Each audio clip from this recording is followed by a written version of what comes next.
Thank you for joining me today. It's Brian Gubernick, and welcome to the No Days Off podcast, where we believe that every single day brings a new opportunity to get better.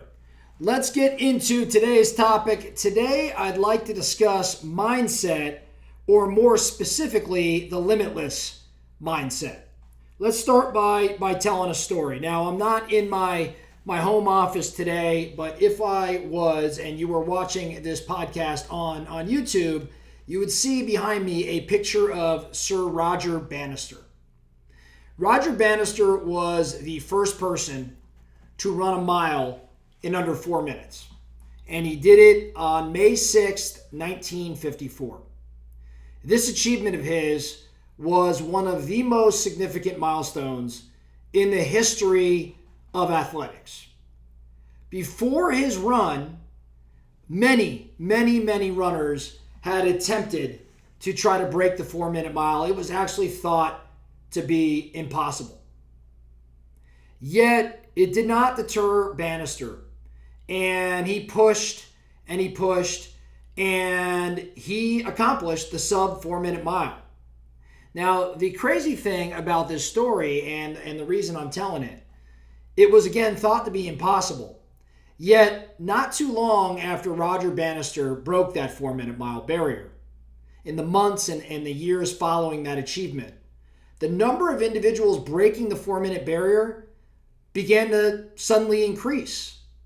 By the end of 1957, which was only a few years after Bannister's record, there are a recorded 16 athletes that had run a mile under 4 minutes. So just so we're clear, from the point of recording, whenever that was, until May 6, 1954, it was believed to be absolutely impossible that someone would physically die if they attempted to run a 4-minute mile. It was believed to be impossible. Roger Bannister does it in just under 4 minutes, like 3 minutes and 59 seconds.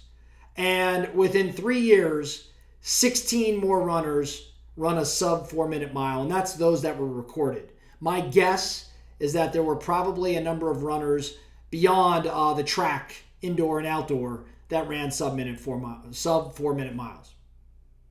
Since that time, since 57, the number of sub 4-minute milers has just continued to rise steadily. I believe that as of today, there are literally hundreds of athletes that have accomplished this feat. And the record is actually quite a bit below that 3:59 and change that Roger ran. I want to say it's at 3:43, 3 minutes and 43 seconds is the current record. And again, we're only counting those that ran it in a professionally timed event. We are not counting all of those that may have run it outside of the track. So I tell that story why? Well, the 4-minute mile was thought to be impossible. There was a mindset. There was a fixed mindset around the fact that 4 minutes or sub 4 minutes was not possible.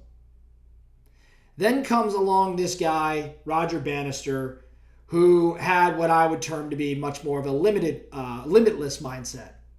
Did not allow this concept of impossibility to stop him from running, and he breaks it. But the interesting thing again is after he breaks it, what happens? Suddenly within a few years, 16 more do it. What does that mean? Well, to me, what that means is that once the door was opened and the achievement was perceived as possible, the mindsets of many others changed. And therefore, mentally, they developed the ability to recognize that they could go sub 4 minutes and in fact achieved this reality. Now, I think it's a really powerful example of what a fixed mindset or limiting beliefs actually creates, and what a limitless mindset, unlimited beliefs, what it could do, not just for an individual, but for the environment, their peers, their family, their relationships, everybody around them. So if we have limiting beliefs, and that's what today is about, like we've got to get to a limitless mindset, which means we've got to eliminate our limiting beliefs. If we have some limiting beliefs, what can we in fact do to channel, or I should say, to block, if you will, these limiting beliefs or eliminate them altogether? I think the very first thing we can do is name our limiting beliefs, meaning that we should start paying attention right now to every single time that we tell ourselves that we are incapable. Even if we think whatever we're talking about is rather insignificant or inconsequential, we need to start paying attention every single time we say, I'm not able to do it. I can't do it. I'm going to refer to my kids a little bit now. One thing I've heard my girls joke with one another about, I don't know where they picked it up, but I remember once hearing my younger one say to my older one, when my older one said, I can't. She used the words, I can't. And Katie, my younger one, said, you're hurting my ears when you say that. Now, to me, that was music to my ears, right? The fact that she corrected her by saying, you're hurting my ears when you said, I can't. But it's just fascinating, right? Because the reality is limiting belief oftentimes starts with an I can't. And whatever follows that is just you showcasing that you're incapable or perceive that you're incapable. So first thing, we've got to name our limiting beliefs. In other words, we've got to acknowledge the fact that it happens. So step one, anytime you say you can't do something, anytime you give an excuse as to why it can't be done, every time you find yourself using a phrase like I can't, or I'm not, or I don't, you're sending yourself messages that are affecting how you think. It's framing your mindset. Let's label it. Let's acknowledge it. Because step two, we now need to get the facts. What that really means is it really true? Can you really not do it? What evidence, in fact, is there for that? Does the evidence support that? Or is that something that you've concocted based on your perception of others, or maybe an upbringing, or whatever it may be? What's prompting you to say that and frankly create these false facts? These things are just plain wrong. There's usually not any sort of evidence to support that you can't do something. So let's get to the facts, right? Let's review history. Does history really tell us that it can't be done? I would bet you that history would show you that, yeah, maybe there were times where you struggled with whatever this thing is, or maybe it's been challenging in the past, but there's nothing probably showing you that it in fact is impossible and can't be done. So the point here is, once you name your limiting beliefs, let's really get down to the facts and see if in fact there's any truth to it. The last step in getting rid of these limiting beliefs, once you've named the belief, once you've called it out, and once you've gotten down to the true facts, the last step is to create a new belief. And what does that mean, create a new belief? Now it starts with an I can. Maybe a great way, and to reference my girls again, my daughters again, I've heard them say, this time my older one to my younger one, when she said she couldn't do something, I heard my older one say, yet. End the sentence, Katie, with yet. I can't do that yet. I haven't achieved that yet.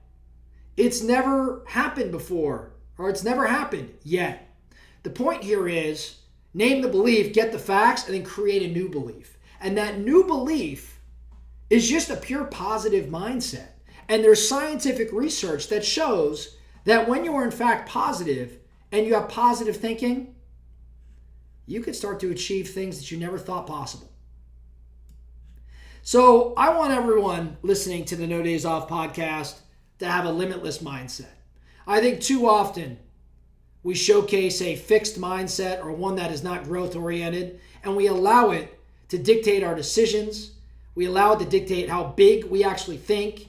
We allow it to influence the type of relationships that we have.